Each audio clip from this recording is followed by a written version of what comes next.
अस्सलाम वालेकुम। आप सबको सहर की इस स्पेशल ट्रांसमिशन जिसका नाम है रमज़ान में बोल खुश आमदीद कहता हूँ। मेरे उलमाए कराम यहाँ पे मेरे साथ मौजूद हैं। आज का बड़ा ख़ास दिन है और इस ख़ास दिन के हवाले से तमाम उलमाए कराम भी यहाँ पे मौजूद हैं और नात रसूल मकबूल के हवाले से भी आज हम कोशिश करेंगे कि ज़्यादा से ज़्यादा जो नात हैं वो आपके सामने पेश की जाएँ, उलमाए कराम से भी बात करें।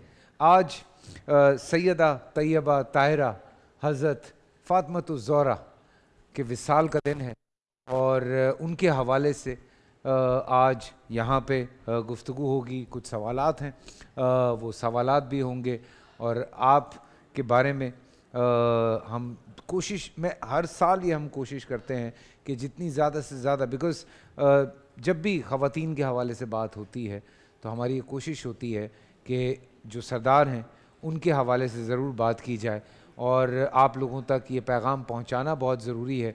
बहुत सारी बातें हैं, बहुत सारे ऐसे वाक़यात हैं। मेरे प्यारे नबी सल्लल्लाहु अलैहि वसल्लम जिस तरह से आपकी इज़्ज़त किया करते थे, जिस तरह से आपसे प्यार किया करते थे, जिस तरह से उन्होंने बाकायदा तौर पे ये कहा भी कि आपने किस तरह से इनसे प्यार करना है, तो वो हमारे फ़राइज़ में चीज़ शामिल हो जाती है।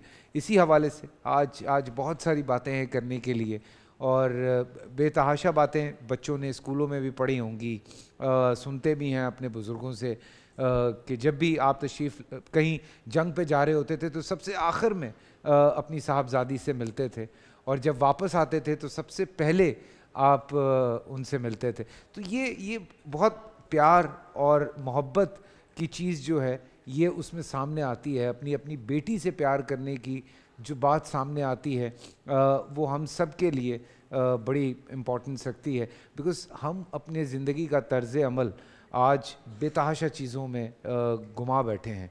लेकिन हमारी कोशिश यही होती है कि इस रमज़ान में ज़्यादा से ज़्यादा ऐसी बातों को, ऐसी चीज़ों को आपके सामने लाया जाए ताकि सीखने का मौका जो है वो आपको भी मिलता रहे, हमें भी मिलता रहे। बच्चों को ख़ास तौर से ये बातें ज़रूर शेयर किया करें जिनके छोटे बच्चे हैं।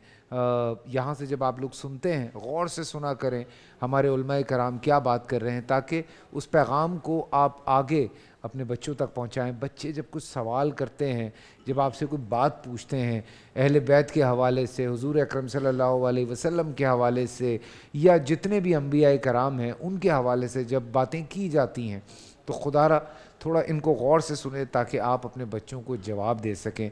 यूट्यूब पे हमारा प्रोग्राम अपलोड हो जाता है, तो अगर कोई ऐसी बात, ऐसी चीज़ आपके बच्चे पूछते हैं, कोई बैद नहीं है इसमें कि आप जाएं गूगल करें और उलमा कराम ने जो बयानात दिए होते हैं उनमें से बात सुन के आप अपने बच्चों को बताएं।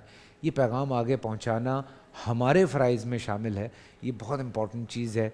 सो मेरे ख़्याल से हम रिजवान आपकी तरफ आ रहे हैं पहले, और फिर उसके बाद मैं अपने जो हमारे यहाँ आलिम हैं उनकी तरफ बढ़ूँगा। हमारे जी बिस्मिल्लाह, सुभान अल्लाह, सुभान अल्लाह। ये चक्की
सुभान अल्लाह, सुभान अल्लाह, सुभान अल्लाह। सैयद अनस करीमी, माशाल्लाह, माशाल्लाह।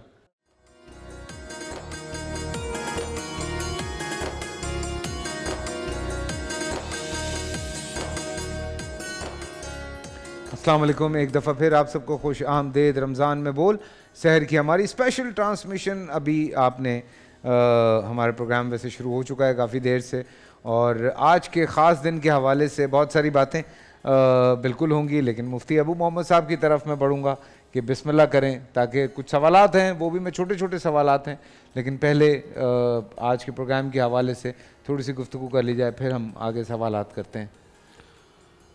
अल्हम्दुलिल्लाहि रब्बिल मशरिक़ैन व रब्बिल मग़रिबैन वस्सलातु वस्सलामु अला जद्दिल हसन वल हुसैन अम्मा बाद। अऊज़ु बिल्लाहि मिनश शैतानिर रजीम, बिस्मिल्लाहिर रहमानिर रहीम। आज जिस शख्सियत का यौम विसाल है, जिस हस्ती को हम खिराज अक़ीदत पेश करने के लिए यहाँ बैठे हैं, अपने ईमान को मोहब्बत अहले बैत के पानी से हलावत देने के लिए जमा हुए हैं, ये वो हस्ती हैं कि अगर यूँ कहा जाए तो बात बजा होगी कि आप मजमूए कमालात नहीं, मंबे कमालात हैं। बेशक आप खूबियों की मालिक हैं। आप वो शख्सियत नहीं कि जिनमें खूबियाँ जमा की गई हों। हज़रत सैयदा तय्यबा ताहिरा आबिदा जाहिदा जाकिया साजिदा, आप वो हस्ती हैं कि आपसे खूबियाँ निकली हैं। ये छोटा सा प्रोग्राम आपकी शख्सियत को बयान करने के लिए अहाता नहीं किया जा सकता। आपकी सीरत के बेशुमार पहलू हैं। आपकी सीरत, आपकी हया, आपका किरदार, आप बहैसियत बेटी, आप बहैसियत बीवी, आप बहैसियत माँ, आप बहैसियत नबी करीम सल्लल्लाहु अलैहि वसल्लम की चौथी और लाडली शहज़ादी बेटी, मुख्तलिफ़ पहलू हैं आपकी सीरत के। आपकी सीरत और अज़मत के लिए दुनिया में सारी भी अगर मिलकर आपकी अज़मत को बयान करना शुरू कर दे तो आपकी अज़मत इतनी बुलंद है कि आपकी अज़मत में ज़र्रा बराबर फ़र्क नहीं पड़ेगा। बयान करने वालों का अपना कदो कामत बड़ा होगा, और सारी कायनात मिलकर भी अगर आपकी अज़मत बयान करना छोड़ दे तो फिर भी आप बामे उरूज की उन बुलंदियों पर हैं कि आपकी शान में, अज़मत में, मकाम में किसी किस्म की कोई कमी आने वाली नहीं है। बात सिर्फ इतनी है कि जो आपका नाम लेगा, आपका मदा सरा होगा, उसके अपने ईमान में और कद कामत में इजाफा होगा। मैं आपकी शख्सियत के मुतल्लिक यहाँ से बात करने का सहारा लिए चलता हूँ कि आप वो हस्ती हैं कि जिनकी शान, सीरत, मकाम बयान करने के लिए उम्मुल मोमिनीन हज़रत सैयदा तय्यबा ताहिरा हज़रत आयशा सिद्दीक़ा रज़ी अल्लाह तआला अन्हा भी रुतबुल लिसान हैं। किसी ने हज़रत सैयदा आयशा सिद्दीक़ा रज़ी अल्लाह तआला अन्हा से पूछा कि आप हज़रत फ़ातिमतुज़ ज़हरा रज़ी अल्लाह तआला अन्हा के मुतल्लिक क्या जानती हैं, वो कौन हैं और उनके मुतल्लिक उनकी सीरत कैसे बयान करती हैं? तो ये 5 सिफ़ात हज़रत फ़ातिमतुज़ ज़हरा की उम्मुल मोमिनीन हज़रत आयशा सिद्दीक़ा रज़ी अल्लाह तआला अन्हा बयान करती हैं कि वो साबिरा भी हैं, वो कानिया भी हैं, वो दियना भी हैं, वो सफ़िया भी हैं, वो शाकिरा भी हैं। और हज़रत मैमूना फरमाती हैं कि वो आबिदा भी हैं। यानी आप साबिरा थी, आपसे ज़्यादा सब्र करने वाला कोई नहीं था। आप शाकिरा थी, आपसे ज़्यादा शुक्र करने वाला कोई नहीं था। आप दियना थी, आपके पास इमानतें, सैयदना सिद्दीक़ अकबर, हज़रत अब्दुर्रहमान बिन औफ, हज़रत उस्मान गनी जैसी शख्सियात अपनी इमानतें हज़रत फ़ातिमतुज़ ज़हरा रज़ी अल्लाह तआला अन्हा के पास रखवाते थे। आपका मकाम ये था कि आप एक मरतबा हज़रत उम्मुल मोमिनीन हज़रत आयशा सिद्दीक़ा के यहाँ आई और आकर अर्ज़ करने लगी, अम्मा जान ज़रा बताइए तो सही मेरे अब्बा जान कैसे थे। उम्मुल मोमिनीन हज़रत आयशा सिद्दीक़ा रज़ी अल्लाह तआला अन्हा नम आंखों के साथ, बहती आंखों के साथ फरमाने लगी, बेटा मैं तुम्हें बताऊं कि तुम्हारे अब्बा जान कैसे थे, बस जैसी तुम हो वैसे थे। अल्लाहु अकबर। तुम्हारी हर अदा से मोहम्मदुर रसूलुल्लाह सल्लल्लाहु अलैहि वसल्लम की एक एक अदा याद आती है। और इसीलिए हज़रत आयशा फरमाती हैं कि चाल में, चलन में, उठने में, बैठने में, शक्ल में, वज़ा में, क़ता में, आवाज़ में, सूरत में, किरदार में, जिस पहलू से हुजूर को देखना हो तो फ़ातिमतुज़ ज़हरा को देखो।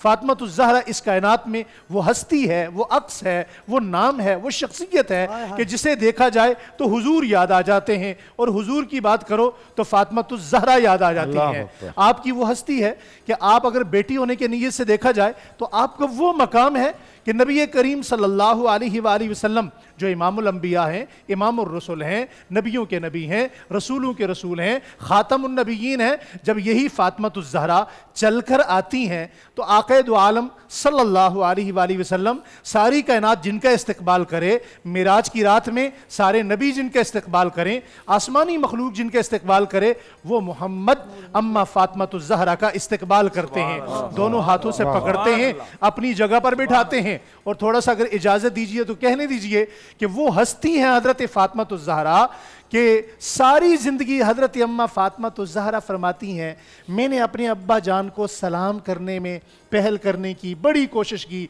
मैं नहीं कर सकी, हमेशा अब्बा जान मुझे सलाम करने में पहल करते रहे। और अगर मैं अगला जुमला कहूँ, आपको बहैसियत बीवी देखा जाए तो आप बहैसियत बीवी इस कायनात में वो हस्ती हैं, वो नायाब शख्सियत की मालिक हैं कि हज़रत अली रज़ी अल्लाह तआला अन्हु फरमाते हैं कि मैं सारी ज़िंदगी हज़रत फातिमा ज़हरा को सलाम करने में पहल करता रहा। हज़रत फातिमा कहती हैं कि मैंने बड़ी कोशिश की मगर अली सलाम करने में पहल करते, और हज़रत अली से पूछा गया तो फरमाया हमेशा फातिमा सलाम करने में पहल करती हैं। और अगर आपको बहैसियत माँ देखा जाए तो आप वो माँ हैं कि किसी ने हज़रत सैयदना हसन बिन अली रज़ी अल्लाह तआला अन्हु को दुआ मांगते देखा। बंदा गुजरा, हज़रत हसन दुआ मांग रहे हैं, वो अपने काम करके वापस आया, वो फिर दुआ मांग रहे हैं, वो फिर गुजरा, फिर दुआ मांग रहे हैं। फरमाया हसन बिन अली, आप इतनी लंबी लंबी लंबी दुआएं अल्लाह ताला से मांगते हैं? फरमाया ये तरबियत मुझे मेरी माँ ने दी है, मेरी माँ दुआएं मांग। फरमाया आप क्या मांगते हैं? फरमाया मेरी माँ इतना मांगती थी कि उन्हें अपने मांगने के लिए वक़्त ही ख़त्म हो जाता था, वो सिर्फ अपने अब्बा की उम्मत के लिए मांगा करती थी। तो हमने अपने माँ से ये सीखा है कि हमने हमेशा अपनी नबी की, अपने नाना की उम्मत के लिए मांगना है। यानी वो हस्तियाँ वो थीं। हज़रत अम्मा फातिमा ज़हरा रज़ी अल्लाह तआला अन्हा से किसी ने पूछा कि इस कायनात का सबसे खूबसूरत मर्द कौन सा है? फरमाया जिसकी आँख ने किसी गैर महरम औरत को ना देखा हो। पूछा सबसे खूबसूरत औरत कौन सी है? फरमाया जिसकी आँख ने किसी गैर महरम औरत को ना देखा हो और मर्द को ना देखा हो। तो मेरे ख्याल में मेरी हाज़िरी हो चुकी है, बकिया हज़रात ने भी कुछ अर्ज़ करना है तो वक़्त अगर मिला तो दोबारा इंशाल्लाह अर्ज़ करेंगे। मैं सिर्फ आपकी अकीदत में सिर्फ इतनी बात अर्ज़ करना चाहता हूँ कि करता हूँ मैं सलाम, नौकर हूँ मैं इमाम अली का बतूल का, भाई मैं हूँ ग़ुलाम अली का बतूल का, होंठों पे है सलाम अली का बतूल का, दिल में है क़याम अली का बतूल का, आले अबा है आल अली की बतूल की, ऊंचा है क्या मकाम अली का बतूल का। और रिस्के सुखन के साथ ही रिस्के बदन मिले, रिस्के सुखन के साथ ही रिस्के बदन मिले, नौकर है शाद काम अली का बतूल का, पूरा हुआ दरूद पूरी हुई नमाज, मकबूल है सलाम अली का बतूल का, चलता है बारगाह नबूवत में जिनका नाम, सदका रहे मदाम अली का बतूल का, सदका रहे मदाम अली का बतूल का, सदका रहे मदाम अली का बतूल का। कैसे ना चाकरी करें हरफो सोहन मेरी, नौकर हूं मैं इमाम अली का बतूल का। और ये मेरा अकीदा है कि क़यामत के दिन माशर में सभी लोग लेके आ गए नेकियां, भाई मैं लेके आ गया नाम अली का बतूल का। सुभान अल्लाह, सुभान अल्लाह। कोई साहब आप सबकी हाज़िरी बहुत ज़रूरी है, मैं चाह रहा हूँ एक एक करके सबकी हाज़िरी हो जाए। बिस्मिल्लाह वस्सलातु वस्सलामु अला रसूलिल्लाह, औज़ु बिल्लाहि मिनश शैतानिर रजीम, इन्नमा युरीदुल्लाहु लियुज़हिबा अन्कुमुर रिज्सा अहलल बैत व युतहिरकुम तत्हीरा। मोहतरम फैसल भाई, कायनात सारी अल्लाह ने बनाई है और इसमें करोड़ों अरबों इंसान आए और करोड़ों अरबों इंसान आएंगे, बेशुमार संगतें, बेशुमार उमम आईं और चली गईं। लेकिन ये बात बिल्कुल अंडरस्टूड है, ये बात बिल्कुल वाज़े है कि इस कायनात में कुछ शख्सियतें वो हैं जो मकसूदे कायनात हैं। बेशक बेशक। आज जिस सैयदा तय्यबा खैरुन निसा अफजलो निसा इल आलमीन बिनते मुस्तफ़ा ज़ोजाए मुर्तज़ा उम्मुल हसनैन मालकाए जन्नते बनी हज़रत बीबी पाक सलामुल्लाह अलैहा जिनका जिक्र हो रहा है, ये भी उन मकसूदी हस्तियों में से हैं। बेदम वारसी ने कहा था, बेदम यही तो 5 हैं मकसूद कायनात, खैरुन निसा हुसैन व हसन मुस्तफ़ा वली। अल्लाह। सईदा तो निसाइल आलमीन कौन है? वो सईदा के जब आयत तत्हीर नाजिल हुई। ये आयत तत्हीर क्या है? अल्लाह वादहू ला शरीक फरमाता है, इन्नमा युरीदुल्लाहु लियुज़हिबा अन्कुमुर रिज्सा अहलल बैत व युतहिरकुम तत्हीरा। ए नबी के घर वालों, अल्लाह पाक ने ये फैसला कर लिया है कि वो तुम्हें हर किस्म के रिज्स नापाकी से पाक कर दे। और सिर्फ पाक ना कर दे, युत्तहिरकुम तत्हीरा, खूब खूब खूब पाक कर दे। अल्लाह वहदहू ला शरीक ने इस घराने को कितना पाक किया। और जब ये आये मुबारक नाजिल हुई, सिहा के अंदर, मुस्लिम शरीफ के अंदर, तिरमजी के अंदर, अहमद बिन हम्बल में, दीगर मेन स्ट्रीम जो हदीस की किताब है उनमें मौजूद है कि रसूल खुदा सरवर अंबिया ने 4 हस्तियों को बुलाया, अली, ज़हरा, हसन, हुसैन। 5वें हुजूर खुद हुए और अपनी चादर मुबारक इन चारों पर डाली और इस तरह डाली कि एक चादर के नीचे ये 5 आ गए। फिर अल्लाह के नबी ने फरमाया अल्लाहुम्मा हाउलाए अहलु बैती वत्तहिरहुम तत्हीरा। और फिर ये आये मुबारक तिलावत की, इन्नमा युरीदुल्लाहु लियुज़हिबा अन्कुम रिज्सा अहलल बैत वयुत्तहिरकुम तत्हीरा। और जब ये आयत नाजिल हुई तो तिरमिज़ी और अहमद बिन हम्बल के अंदर है, मुसन्नफ इब्न अबी शैबा के अंदर है, अल-अहाद वल मसानी के अंदर है, ये मेन स्ट्रीम आले सुन्नत की हदीस की किताब है। इनमें मौजूद है कि रसूल खुदा 6 महीने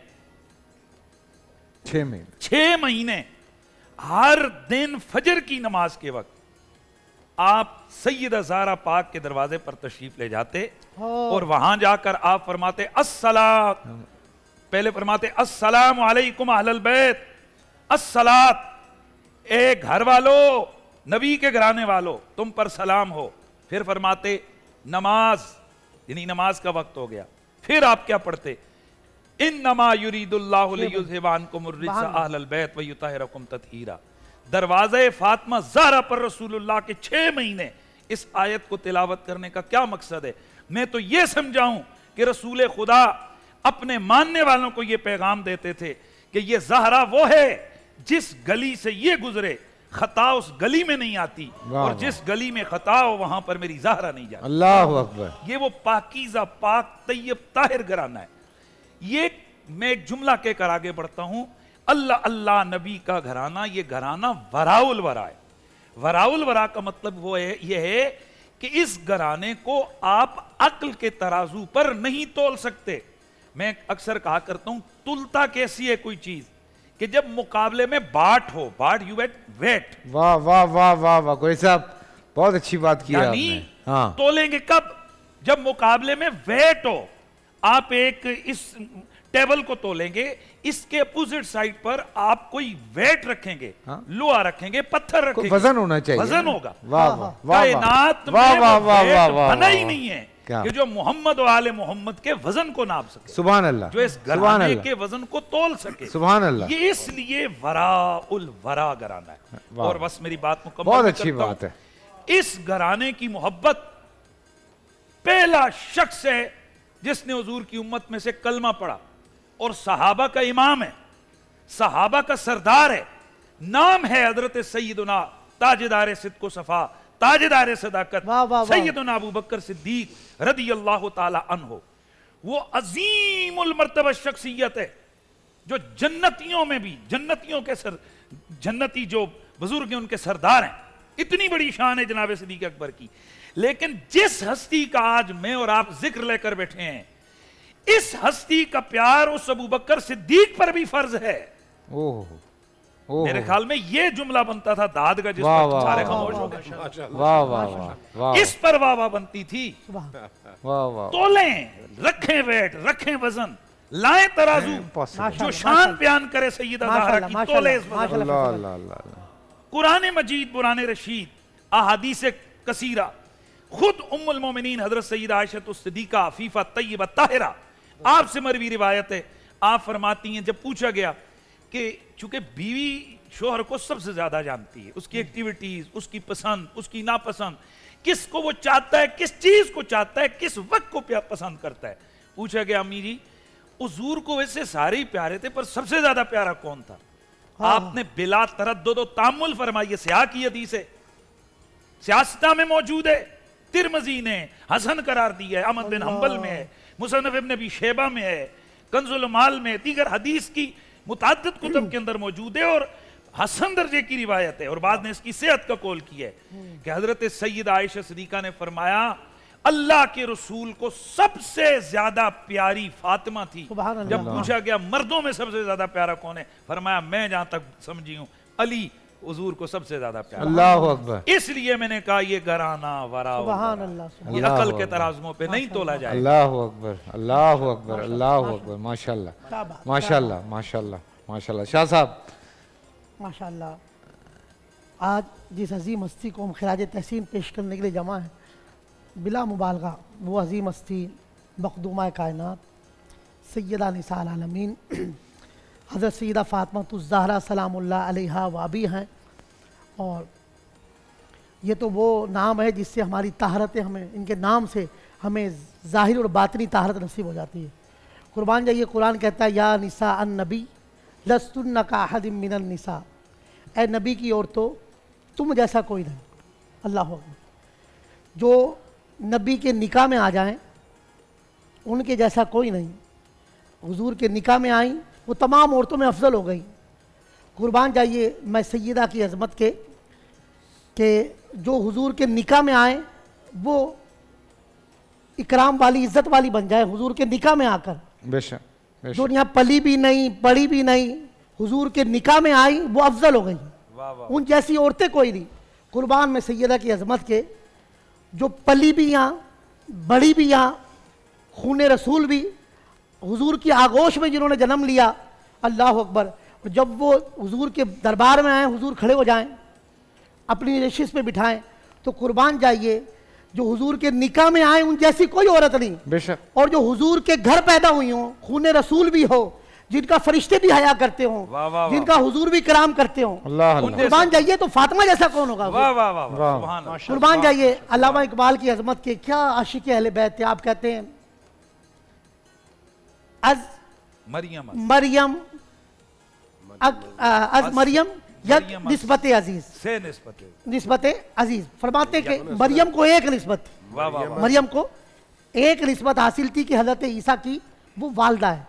आप फरमाते हैं अज से निस्बत हजरत ज़हरा अजीज। आप फरमाते हैं आप जोजा जिसकी हैं वो इमामुल औलिया है।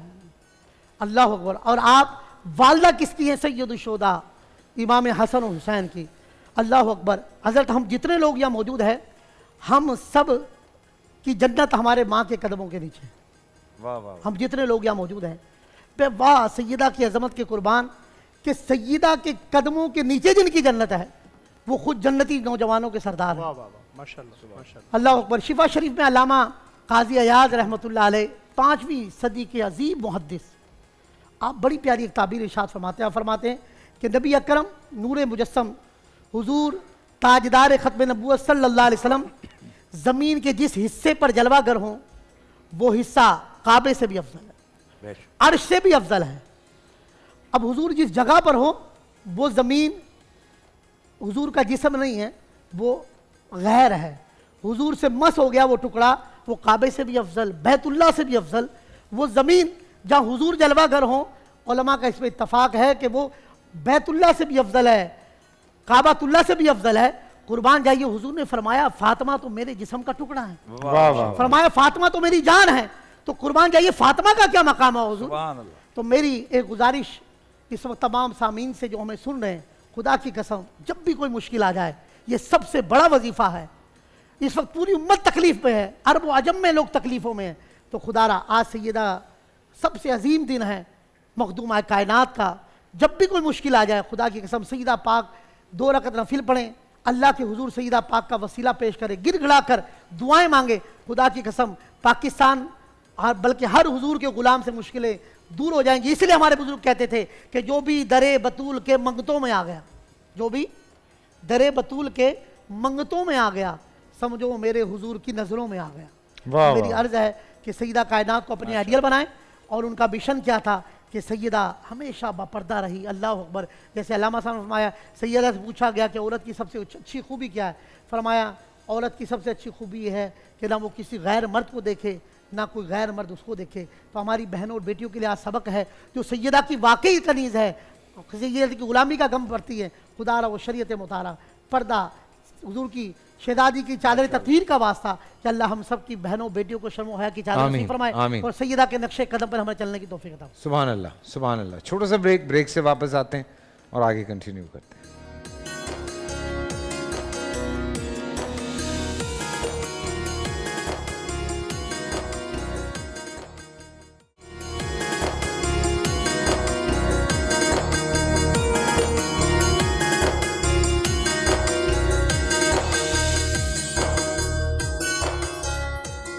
जी वेलकम बैक आफ्टर ब्रेक। और रमज़ान में बोल आपको खुशामदीद।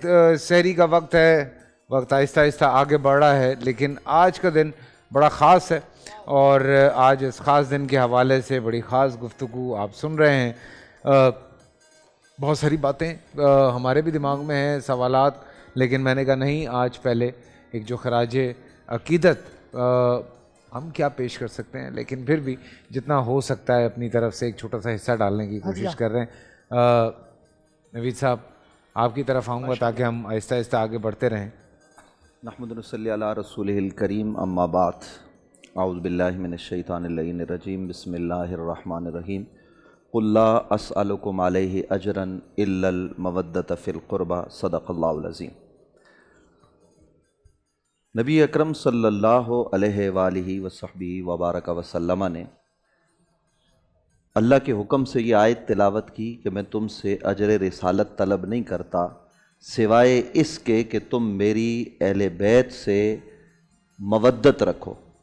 फैसल कुरैशी साहब, मोहब्बत की बात नहीं है, मवद्दत की बात है।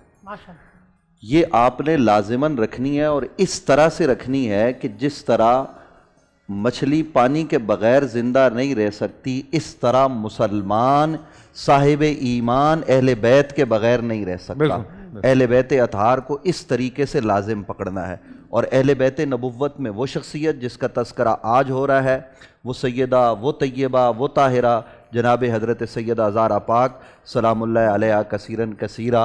मैं तो ये कहता हूँ कि वो अज़ीमुल मर्तबत हस्ती हैं कि जिनका नाम भी बेवुज़ू नहीं लेना चाहिए। हमारे बुज़ुर्गों का तरीका ये रहा कि जब कभी सैयदा पाक का नाम आता तो वो बावुज़ू होते हुए दोबारा वुज़ू करते और फिर आके सैयदा पाक का नाम लेते। वो इतनी मुक़द्दस तरीन हस्ती हैं।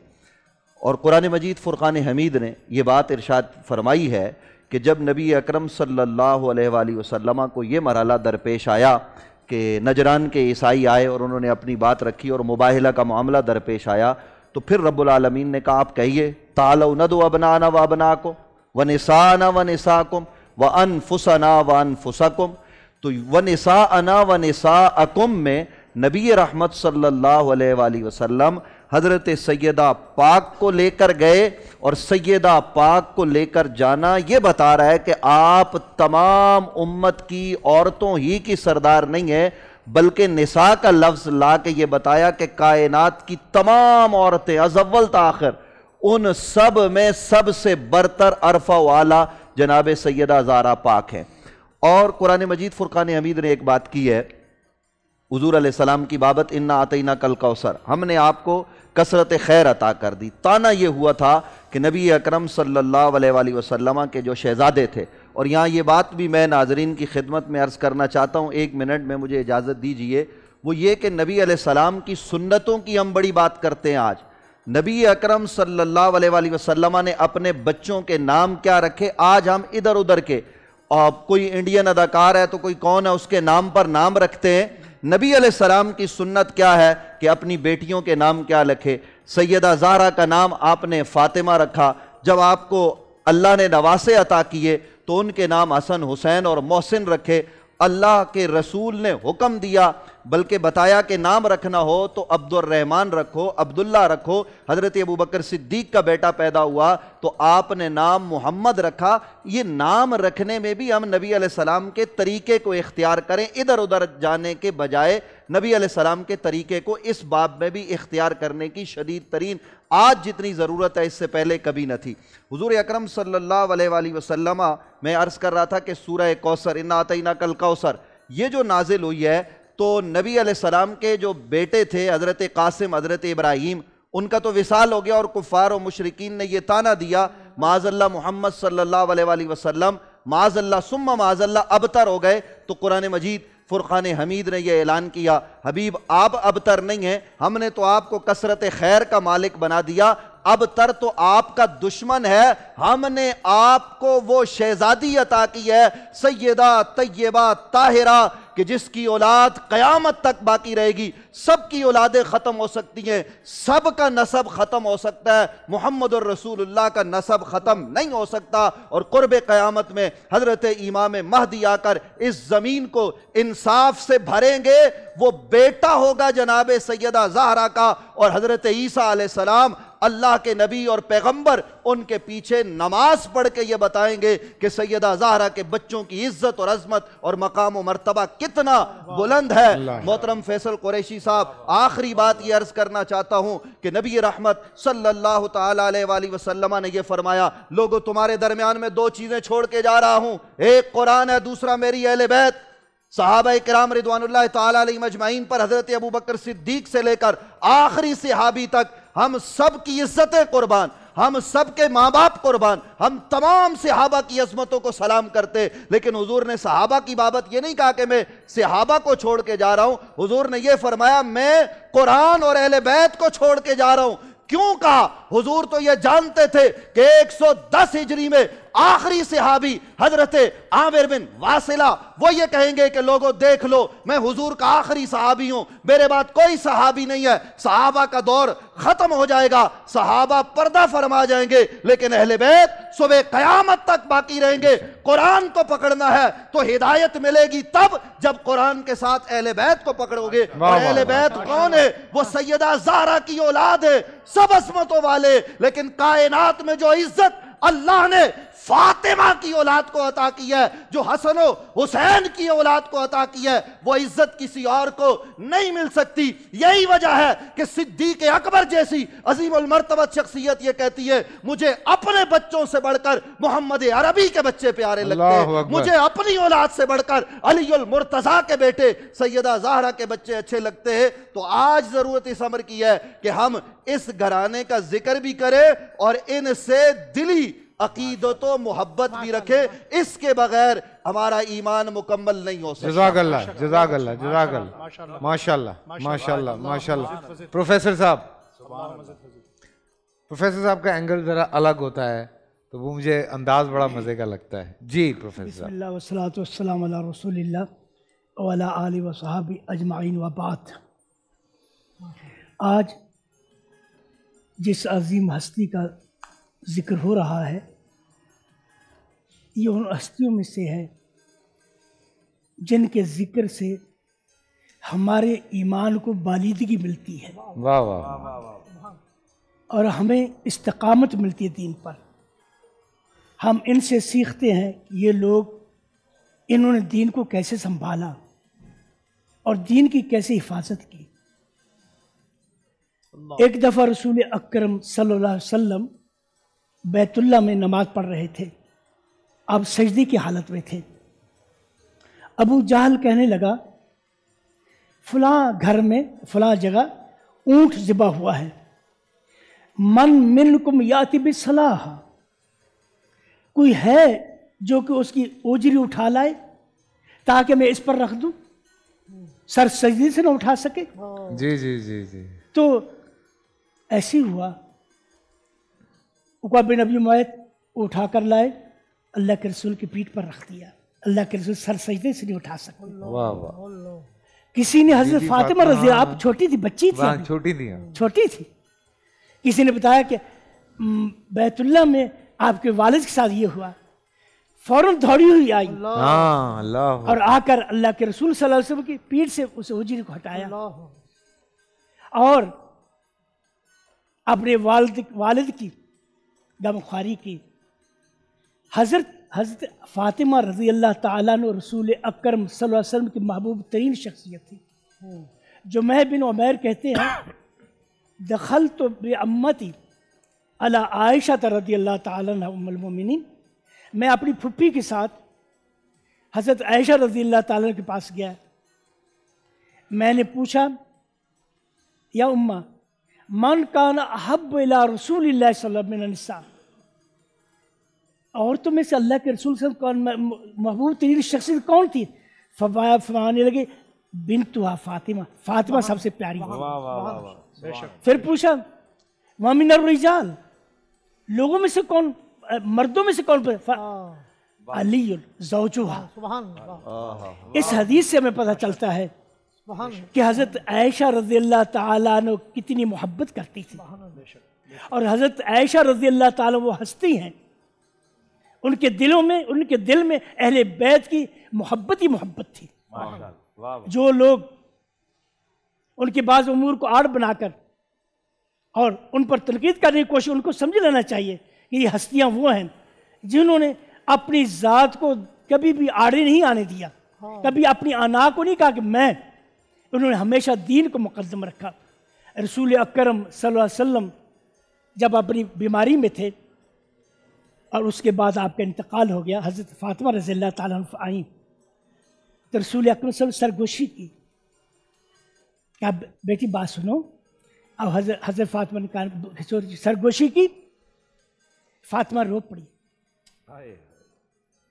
फिर कह रही फ़ातिमा और सुनो, फिर बात गए, फिर कोशिश, हज़रत फ़ातिमा हंस पड़ी। हज़रत आयशा रज़ी अल्लाह ताला देख रही थी, फरमाने लगी, फ़ातिमा अखबिरनी माज़ा क़ाल नबी सल्लल्लाहु अलैहि वसल्लम, जब ये तो जो कहा मुझे बताओ। हज़रत फ़ातिमा कह रही, ला उफ़शी सिर्र नबी सल्लल्लाहु, मैं अल्लाह के नबी के राज नहीं खोलूंगी।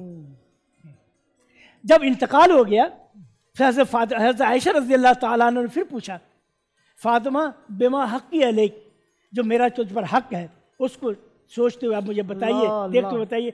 उसने अल्लाह के रसूल साहब ने क्या, अल्लाह के रसूल ने क्या कहा था, आप एक दफ़ा हंसी, एक दफ़ा रोई, दूसरा हंसी।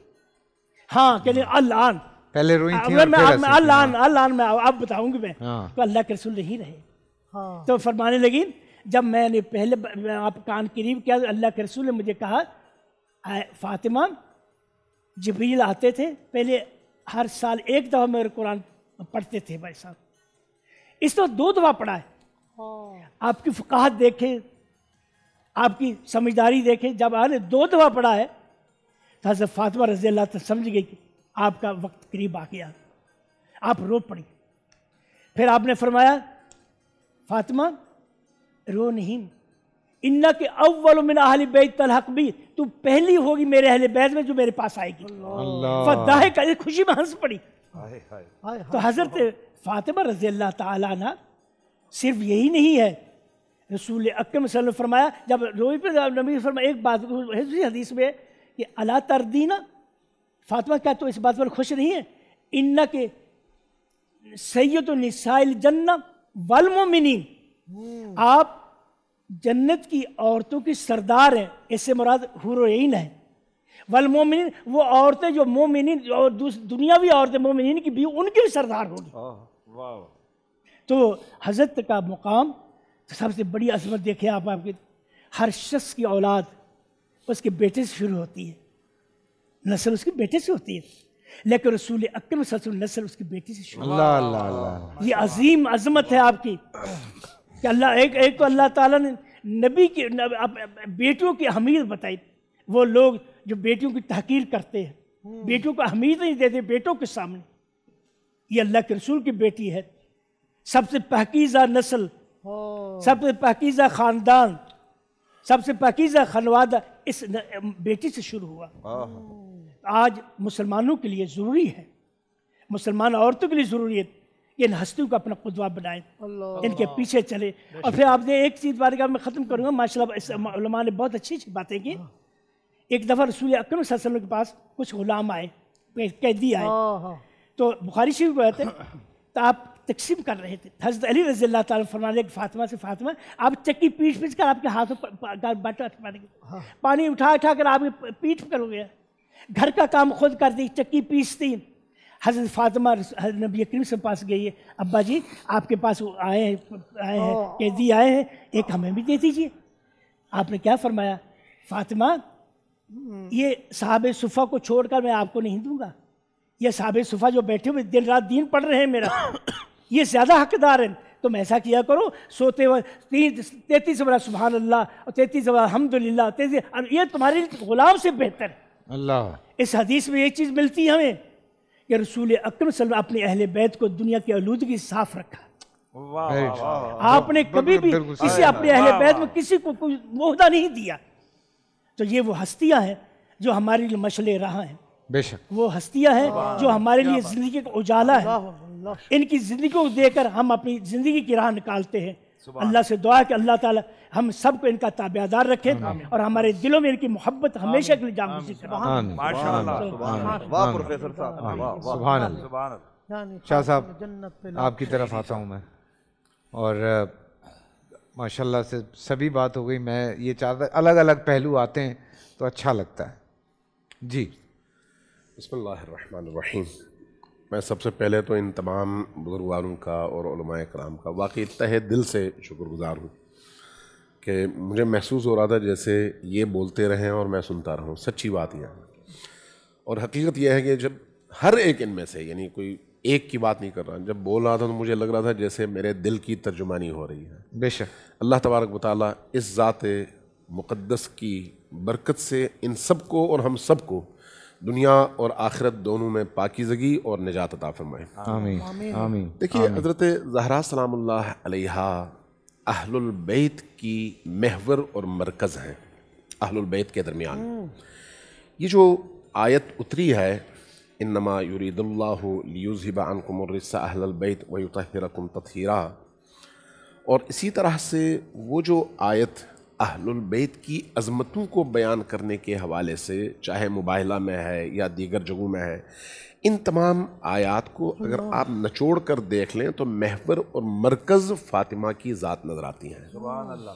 ये जो हस्तियाँ हैं ये आम लोगों से उनका क़यास नहीं हो सकता, काबिल क़यास है ही नहीं। हम मुश्किल में हैं कि इस माशरे में रहते हैं, इसलिए फ़लान को फ़लान के साथ मुआजना करके देखने की कोशिश करते हैं कौन भारी है कौन हल्का है, जबकि इस पर मुहक्किकीन का इत्तफ़ाक़ है, चाहे वो शिया हो या सुन्नी हो, कि ये जो ज़वात मुक़द्दसा हैं, नबी और आले नबी, इनकी खिलकत ही दूसरों से मुख्तलिफ है, चूँकि ये खिलकत के एतबार से पाक व पाकीज़ा हैं। जब नबी करीम की ये हदीस तमाम अहले इस्लाम के हम मुत्तफ़िक़ुन अलैह है कि अव्वल मा खलक़ल्लाहु नूरी, और उसके बाद अना व अलीयुन मिन नूरिन वाहिद, और उसी तरह से हज़रत ज़हरा सलामुल्लाह अलैहा के हवाले से ये रिवायात अहादीस की किताबों में मौजूद हैं कि शब मेराज जब नबी करीम बारगाह रब्बुल इज़्ज़त में तशरीफ़ ले गए तो वहाँ पर जो आपको सबसे बड़ा इनाम और तोहफ़ा मिला,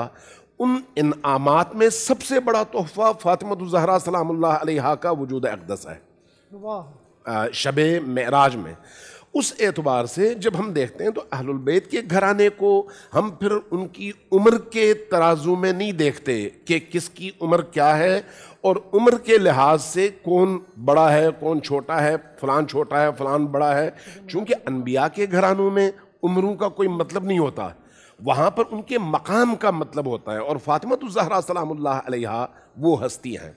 अभी तमाम उलमाए कराम ने यहाँ पर इशारा किया और बड़ा खूबसूरत इशारा किया कि ये जो नबी करीम सल्लल्लाहु अलैहि वसल्लम तशरीफ़ फरमा होते थे, बीबी तशरीफ़ लाती थी, जब तशरीफ़ लाती तो नबी करीम उठ खड़े होते, चंद कदम आगे बढ़ते, फिर आपका बोसा लेते, बोसा लेने के बाद वापस अपनी जगह आते, फिर फ़ातिमा ज़हरा सलामुल्लाह अलैहा को अपनी जगह बिठाते और ख़ुद सामने बैठ जाते।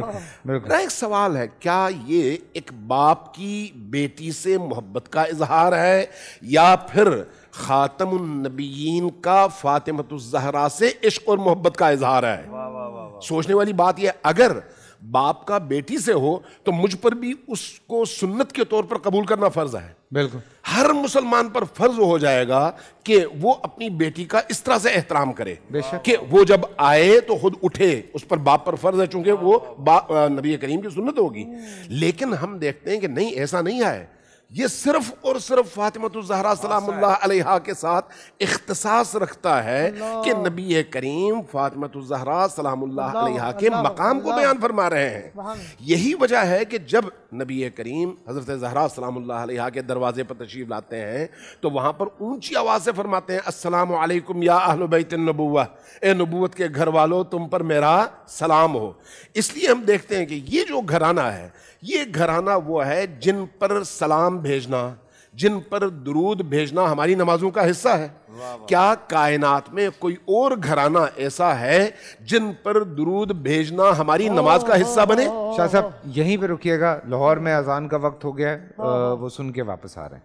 बिल्कुल यहीं से कंटिन्यू कर रहे हैं।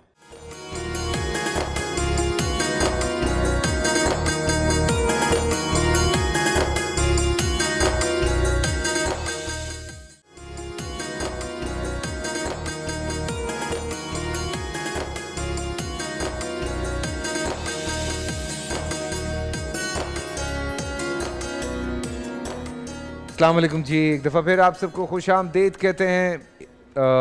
हमारा एक ये सिलसिला हम कोशिश कर रहे हैं कि साथ साथ चलता रहे, कि हम लोगों की मदद के लिए भी आवाज़ उठाते रहें और आप लोग जो हैं वो आगे बढ़ के मदद करते रहें। आज अल मुस्तफ़ा वेलफेयर सोसाइटी से हमारे साथ अहमद रज़ा तैयब साहब यहाँ मौजूद हैं और ये एक अनमोल नेकी का सेगमेंट है जिसको हम लेकर इस वक्त यहाँ पर हाजिर हैं। कल हमारे साथ यहाँ पे सारिम साहब थे, आज अहमद साहब हैं। सो आपको हम खुश आमदीद कहते हैं। ये मेरी बहन जो यहाँ पे बैठी हुई हैं, अभी जितनी आप लोग बात यहाँ पे सुन रहे थे, जितनी बातें यहाँ पे हो रही थी, उस हवाले से हम एक इंसानियत की जो पीक है उस हवाले से हम बात करते हैं। और बीग अ मुस्लिम हम सब की कहीं ना कहीं ये कोशिश रहती है कि हम सुन्नत को फॉलो करें, हम कोशिश करें कि हम जो हमसे बेहतर हो सकता है हम लोगों के लिए करें। लेकिन कभी कभी ज़िंदगी में कुछ ऐसे वाक़यात सुनने में आते हैं जिसके बाद ऐसा आपका दिल फटने लगता है कि आपको समझ में नहीं आता कि आप क्या बात करें। तो तैयब साहब यहाँ पे मौजूद हैं, आपके साथ जो हमारी ये बहन यहाँ पे मौजूद हैं, इनकी ज़िंदगी के हवाले से थोड़ी सी एक दो बातें जो मैं आपको बता दूं, फिर उसके बाद तैयब साहब के हवाले करेंगे ये मसला। लेकिन आप लोगों से इल्तमास है कि जो हो सकता है आगे बढ़ के ज़रूर कीजिएगा। हम नंबर्स भी चलाते रहेंगे ताकि आप लोग बाद में फ़ोन करके ज़रूर हेल्प आउट करें। रमज़ानों में हर एक की कोशिश होती है ज़्यादा से ज़्यादा नेकियां समेटने की, तो मेरा ख़्याल है कि इससे बेहतर मौका नहीं मिलेगा। ये हमारी बहन बचपने से एक तकलीफ़ का सामना कर रही हैं। छोटी सी उम्र में जब वालदा का इंतकाल हुआ तो इनके वालिद साहब ने जो उनकी वालदा की बहन थी उनसे शादी की और थोड़े से मसले मसाइल घर में हुए तो इस बच्ची को इनकी दादी के पास भेज दिया गया जहाँ पे इन्होंने परवरिश पाई। फिर इनकी शादी हुई, फिर और कुछ मसले पैदा हुए। तो अब हालात ये हैं कि इनके जो शौहर हैं वो ग़ालिबन इनको छोड़ चुके हैं। इनकी दादी इस दुनिया में नहीं है, वालिद साहब इस दुनिया में नहीं है। वालिद साहब का जो भी कारोबार था, जो भी पैसा था, इनके जो सौतेले भाई हैं वो अब इनको नहीं दे रहे हैं। तो ये बेचारी दर बदर की ठोकरें खा रही हैं। किसी तरह से ये इनके पास पहुंची हैं, आपके पास, और अब आप लोग इनको हेल्प आउट कर रहे हैं और कोशिश कर रहे हैं कि जितने ज़्यादा, बिकॉज मेरे ख्याल से कुछ इनके ऑपरेशंस भी हैं जो आप लोग करवाना चाह रहे हैं। बिल्कुल जी, सॉरी, मैं थोड़ा सा आप कंटिन्यू करें फिर मैं थोड़ा सा बताऊं कि दरअसल वैसे तो हम किसी से मिलते हैं ना, किसी का एक मसला होता है, किसी के दो मसले होते हैं, मगर कभी कभार ऐसे लोगों से मिलने को मिलता है कि पूरी ज़िंदगी इतने गंभीर मसाइल में गुजरी होती है कि 2 महीने की थी राबिया साहिबा जो साथ आई हैं हमारे, तो इनकी वालदा का इंतकाल हो गया, फिर इनकी खाला से इनके वालिद साहब की शादी हुई। कुछ टाइम बाद जो है वो मामलात बने नहीं, तो फिर जब इनको इनकी दादी के पास भेज दिया गया, दादी ने इनकी परवरिश की, दादी परवरिश की और कॉलेज इंटरमीडिएट तक करवाए दादी ने। अच्छा। उसके बाद इनकी शादी करवा दी।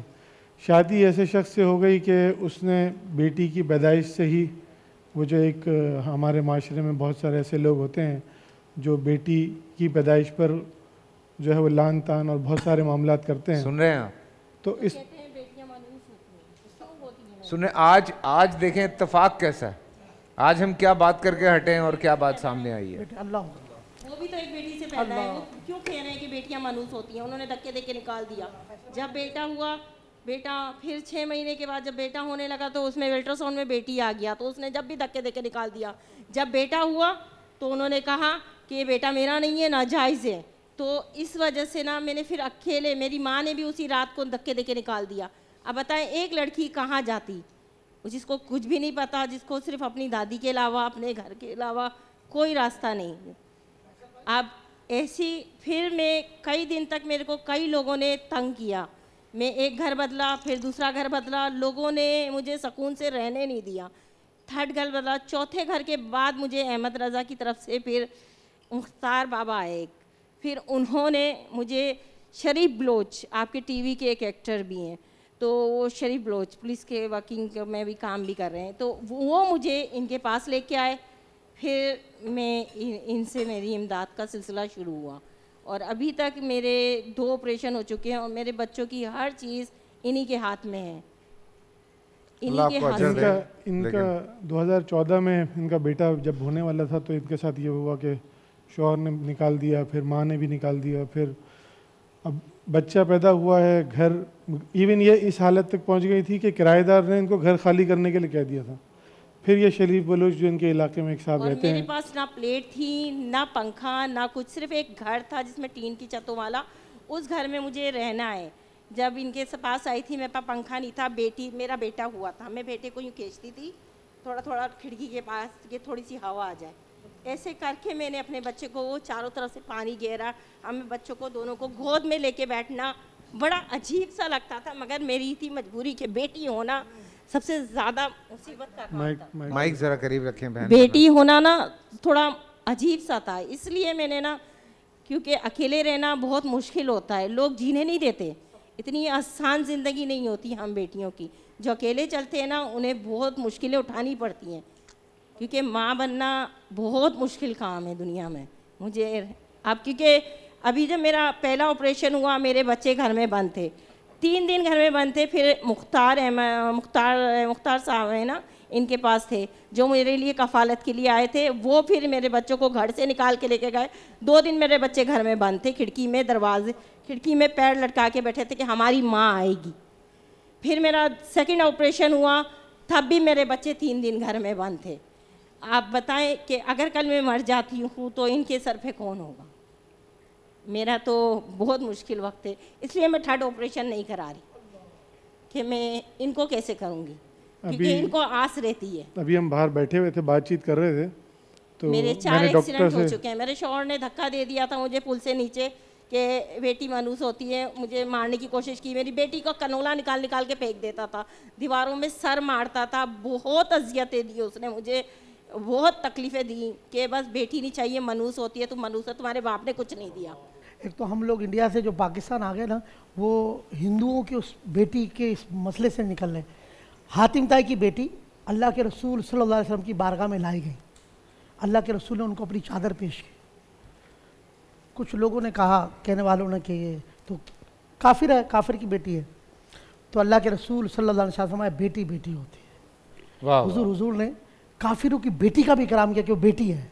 तो अब हैरत है कि कितने ये इस्लाम कैसे मुसलमान है जालिम, अगर ये कि जो बेटी को इतना मनु समझना, मैं समझता हूँ ये लादीनियत है और ये मैं समझता हूँ कि सफाकियत है। और ऐसे आदमी को तो मैं कहता हूँ कानून भी सज़ा दे। और मैं हाजी नफ़ तैयब साहब के माशाल्लाह शहज़ादे अल मुस्तफ़ा वेलफर, इनका बहुत बड़ा किरदार है। अल्लाह ताला हाजी साहब को सेहत तंदुरुस्ती दे।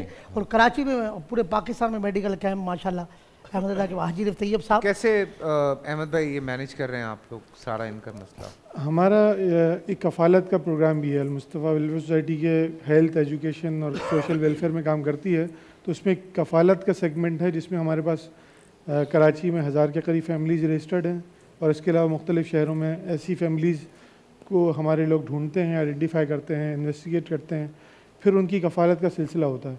तो ये 2014 से जैसे ये फैमिली हमारे साथ एसोसिएटेड है, हम इनकी सपोर्ट कर रहे हैं, बच्चे माशाल्लाह एजुकेशन भी ले रहे हैं और इनका ट्रीटमेंट भी चल रहा है। और ट्रीटमेंट अभी जैसे हम बाहर बैठे हुए थे तो ये कह रही थी कि मेरा ऑपरेशन होना है, खुदा ना खास्ता मुझे कुछ हो जाए तो मेरे बच्चों को आपने देखना है। तो अल्हम्दुलिल्लाह हेल्थ के अंदर हमारे हॉस्पिटल्स हैं, 8 हॉस्पिटल काम कर रहे हैं, स्कूल्स हैं, ऑर्फनेज है। अभी जैसे कि मैंने इनसे कहा कि हमारा एक ऑर्फनेज जो है वो ये कोरंगी में है बच्चों का, और दूसरा ऑर्फनेज हमारा बन रहा है जो लड़कियों के लिए है। तो मैंने इनसे कहा कि आप बच्चे को जो है वो बच्चियों वाले में डालें और लड़कियों वाला जो है उसमें लड़की को डालें, और आप ख़ुद एज अ मदर वहाँ पे हमारे पास जॉब कर लें तो आपकी एक इनकम भी हो जाएगी, बच्चों की कफ़ालत भी हो जाएगी। हमारा ये होता है कि जिन बच्चों को हम अपने पास रखते हैं, यतीम बच्चों को, उनके साथ एक मदर भी रखते हैं, कुछ बच्चों के साथ एक मदर भी, ताकि ज़ाहिर छोटे बच्चे हैं, एक घर का माहौल उनको मिले, एक माँ की जो ज़ाहिर है कि असल जो माँ की मोहब्बत है वो तो नहीं दे सकते, मगर एक कोशिश कर सकते हैं। तो उस कोशिश के तौर पे हम एक मदर को भी बच्चों के साथ रखते हैं ताकि उनकी देखभाल कर सके, उनका खाना पीना, उनके कपड़े और उनकी हर चीज़।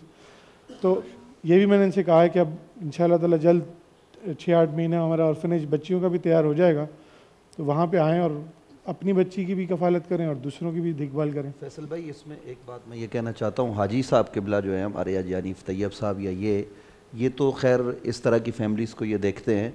हमारे मुआशरे में एक तबका है उलमाए किराम का, उनकी जब कोई मजबूरी होती है या कोई मसला दरपेश होता है तो हमारे एक फ़ोन पर, चूँकि अहमद भाई और हम एक ज़माने में अंजुमन तलबा इस्लाम में काम करते रहे, तो हम हाजी साहब को तकलीफ़ नहीं देते, इनको फ़ोन करते हैं तो उलमाए किराम के मसले ये ज़कात के बग़ैर वैसे ही फ्री मतलब उसमें कर देते हैं। ऑपरेशन कितने उलमाए किराम के हमने इनके पास करवाए हैं। इसी तरीके से किसी आलिम दीन की मैयत हो जाए तो एम्बुलेंस कम पैसों में जितना इनसे हो सकता है ये करते हैं, जो हम कर सकते हैं साथ में तो वो उसके साथ करके। तो ये हाजी साहब की तरफ से खिदमत है। हाजी साहब चूँकि अहले सुन्नत के मौसिन हैं, इंसानियत के मौसिन हैं, तो हम अहमद भाई को खिराज तहसीन पेश करते हैं और ये इस तरह के काम करते रहते हैं और ऐसे काम करने वालों की तहसीन करनी चाहिए, आप जैसे लोगों को, हम सब को, और इनके साथ मदद भी करनी चाहिए, इनका हाथ भी हमें बटाना चाहिए। बिल्कुल। और इस वक्त वाकई बेहद ज़रूरत है, चूँकि बहन का ऑपरेशन होना है, बच्चों की कफ़ालत के मसाइल हैं, बहन के अपने कफ़ालत के मसाइल हैं, और ज़िंदगी में ठीक है मुश्किल घड़ी आती है। मैं एक चीज़ पढ़ रहा था, पढ़ते पढ़ते मैं रुक गया और मैं बड़ा हैरत हुई मुझे। मैं सीरियसली ये आपको मज़े की बात बता, हम पे जब मुसीबत पड़ती है हम सोचते हैं कि अल्लाह शायद हमसे नाराज़, तो उसमें जब मैं पढ़ रहा था तो मुझे पता चला कि जिस पे कोई मुसीबत नहीं पड़ती असल में तो अल्लाह उससे नाराज़ है। रुक गया मैं, शाह साहब, मैंने कहा यार ये हमने कभी इस पॉइंट ऑफ व्यू से इस चीज़ को सोचा ही नहीं। तो वो जो भी मुसीबतें हैं, वो जो भी परेशानियां हैं, हर हाल में अल्लाह का शुक्र तो अदा करना है।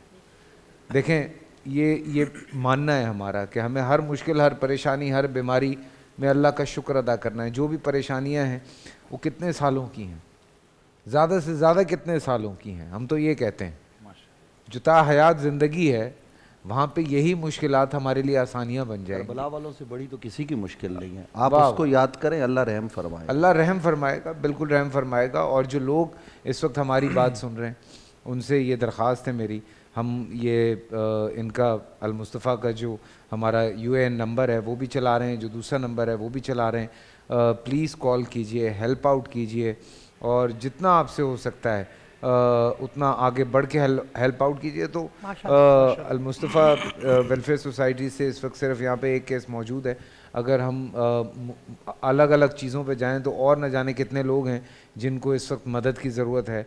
आगे बढ़ें। देखें, ये मेरा मानना है, ये मेरा पर्सनली मानना है, जब हम मदद करते हैं किसी की, अल्लाह ताला उसमें ऐसी बरकत डालता है कि ऑटोमेटिकली आपके पास, आपको ख़ुद पता नहीं चलता कि आपके पास कहाँ से गैब से जो है वो आपके पास पैसे आने शुरू हो जाते हैं।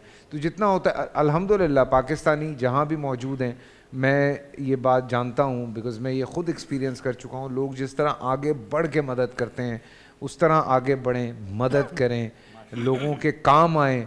जब आप लोगों के काम आते हैं तो अल्लाह ताला को खुशी होती है और अल्लाह ताला ऐसे आपकी मदद करता है कि आपको पता ही नहीं चलता कि अच्छा ये अगर मैंने इतने से पैसे इधर दिए तो उसके 2 गुना 4 गुना पैसे आपके पास किसी और जगह से आ जाते हैं। मैंने तो खुद एक्सपीरियंस किया है ये, जब कभी किसी की मदद की है मुझे खुद समझ नहीं आता ये पैसे कहाँ से आ गए। तो कोई ना कोई काम अचानक से आ जाता है। मतलब कुरैशी साहब, आपको खुद हैरत होती है कि यार ये तो मैंने सोचा भी नहीं था। ये तो मैं वाकया लोगों से शेयर करता हूँ। कोविड के दिनों में हम हेल्प आउट कर रहे थे राशन के हवाले से, फलानी चीज़ों के हवाले से। एक दिन मेरी बेगम ने मुझे कहा कि भाई अगला महीना गुजार, भाई तो नहीं कहा था, भाई तो उन्होंने कहा कि भाई अगला महीना गुजारना है तो हमारे पास पैसे ख़त्म हो चुके हैं क्योंकि काम कोई नहीं था। तो अब क्या करेंगे? मैंने कहा अल्लाह मालिक है। मैंने कहा मैंने कमिट कर लिया किसी बंदे को, अब मैं क्या करूं? वो आ रहा है लेने के लिए, अब वो आएगा मैं उसको बोलूं कि नहीं है, तो मैंने कहा ये तो फिर ज़बान ख़राब करने वाली बात है। वो लड़का आया, मैंने उसको पैसे दिए, अब बेगम मेरी परेशान कि आपने उठा के उसको लाख रुपए दे दिए हैं, तो इधर तो अपना क्या कहते हैं हम क्या करेंगे, अगले महीने हमें तो शॉर्टेज हो गई। मैंने कहा अल्लाह मालिक है, देखते हैं क्या होता है, कल देखते हैं, मैं फ़ोन शोन करता हूँ, शायद कहीं हो जाए। मैं आके कमरे में नीचे बैठा हूँ, 3 मिनट के बाद या 4 मिनट के बाद एक फ़ोन बजता है, मैं फ़ोन उठाता हूँ, उन्होंने मुझसे, कोविड के दिन है, सब लॉकडाउन हुआ है कि आप घर पे हैं? मैंने कहा जी मैं घर पे हूँ। कहते यार वो एक ब्रांड है और उस ब्रांड की हमने एक छोटी सी वीडियो बनानी है, वो करवा लें और हमसे आप 6 लाख रुपए ले लें। तो मैं भागा हुआ ऊपर गया बेगम के पास, मैंने कहा ये लीजिए मसला हल हो गया। सो ये एक अल्लाह की तरफ से ये चीज़ें आती हैं ऐसे। कोविड में जैसे कि आपने बताया कि कोविड में सबके कारोबार और हर चीज़ बंद हो गई थी, मगर उस वक्त जितनी चैरिटी हुई हम आमतौर पे इस तरह नहीं देखते। कोई डिजास्टर हो तो अलग बात है, हाँ, वरना नॉर्मली हम इतनी चैरिटी नहीं देखते कि हर जगह राशन बट रहा है और लोग बहुत ज़्यादा चैरिटी कर रहे हैं यार। जो डेली बेचारे वेजेस वाले लोग हैं वो क्या करते हैं, उनकी तो दिहाड़ी ख़त्म हो गई थी, बिल्कुल लोग तो बेचारे घर पे बैठ गए थे। अच्छा लोग राशन दिए जा रहे हैं, अब वो उनकी घर की बिजलियां कट रही हैं, उनके घर के और मसाइल चल रहे हैं, घर के किराए हैं, तो फिर बाद में फिर लोगों ने फिर वो आए कि भाई पैसे भी तो चाहिए, क्योंकि 3 महीने तो सब बंद था, बिल्कुल, तो वो बड़ा मुश्किल हो गया था। बट एनीवे ये हमने सारा आपके सामने पेश किया है जी मसला, और आई होप हमारे फैसल साहब के रसूल अकरम सल्लल्लाहु अलैहि वसल्लम फरमाया है, मन फाता बाबा अतियातिन फाता अल्लाह बाबा कसरा। जो शख्स देने का दरवाज़ा खोल देता, अल्लाह ताला उसे रिज़्क़ की कसरत का दरवाज़ा खोल देता। अल्लाहु अकबर, बिल्कुल बिल्कुल, यानी ये अल्लाह, ये बात पक्की है, जब आप देने का दरवाज़ा खोल दें अल्लाह आपकी रिज़्क़ की फरावानी का दरवाज़ा खोल दें। बिल्कुल बिल्कुल, बेशक बेशक। मैं आज के लिए बस इतना ही, और हम आप मदद करें, कुछ कहना चाह रहे हैं भाई आखिर में? मैं फिर उसके बाद नहीं, बस मैं यही कहना चाहूँगा कि रमज़ान का महीना है और हमें कोशिश करनी चाहिए कि हम हमारे अजीज़ अकारिब में अहबाब के अंदर बहुत सारे ऐसे लोग मौजूद होते हैं, लिंक्स के अंदर बहुत सारे ऐसे मौजूद होते हैं लोग कि जिनको बहुत ज़्यादा यानी सपोर्ट की ज़रूरत होती है। इस तरह के जैसे इनका, जैसे मैं आपको बताऊं कि जब हम इस केस की तरफ जब हम गए थे तो उस वक्त ये कैफियत थी कि इनको घर से भी निकाल दिया था और कोई कफ़ालत करने वाला भी नहीं था। तो इस तरह के बहुत सारे ऐसे केसेस मौजूद हैं, तो हमें कोशिश करनी चाहिए कि ऐसे लोगों को ढूंढें और उनकी मदद करें और उनको जो ज़रूरत है उनकी ज़रूरत पूरी करें। तो यही रमज़ान का एक मकसद है और हमें उस पर कोशिश करनी चाहिए। असल में मैं 2 जुमले इनके हवाले से, जो आपने एक इशारा किया, अपना एक्सपीरियंस शेयर किया, ये जहन में रखें। हमारी ये बेटी बहन इस वक्त जिस मुश्किल से गुजर रही हैं, ये इनका इम्तहान है, इसमें कोई शक नहीं, लेकिन क्या सिर्फ इन्हीं का इम्तहान है? नहीं, बाकियों का भी इम्तहान है। बिल्कुल बिल्कुल। कुछ लोगों से अल्लाह छीन कर इम्तहान लेता है और कुछ लोगों को देकर कर इम्तहान लेता है। वाह वाह वाह वाह। बहुत सारे ऐसे लोग हैं जो इस वक्त इनकी मदद कर सकते हैं, उन्हें पता है कि हम कर सकते हैं, न करें तो ये उनका इम्तहान है। बिल्कुल। और जो इस वक्त इस तरह की किसी मुश्किल से गुजर रहे हैं, अगर उनको अल्लाह पर तवक्कुल है तो फिर ये उनका भी इम्तहान है कि क्या वाकई वो अल्लाह पर यकीन रखते हैं।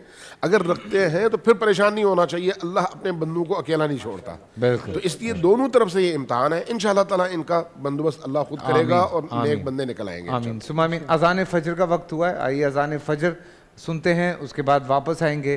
तो यहाँ पे हम मौजूद हैं, तो आप लोग अज़ान फजर सुन के वापस आइए।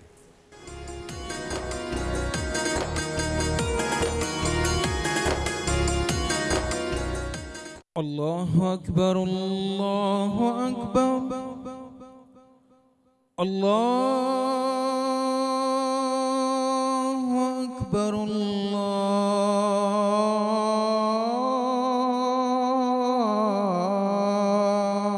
अकबर। अशहदु अन ला इलाहा इल्लल्लाह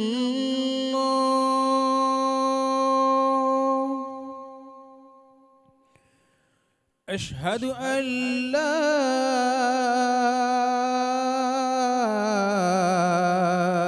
इलाहा इल्लल्लाह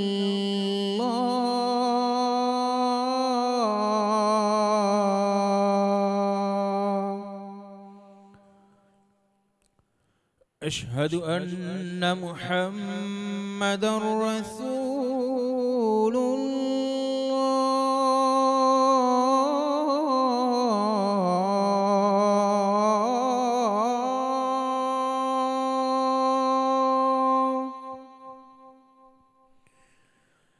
अशहदु अन्न मुहम्मदर रसूलुल्लाह।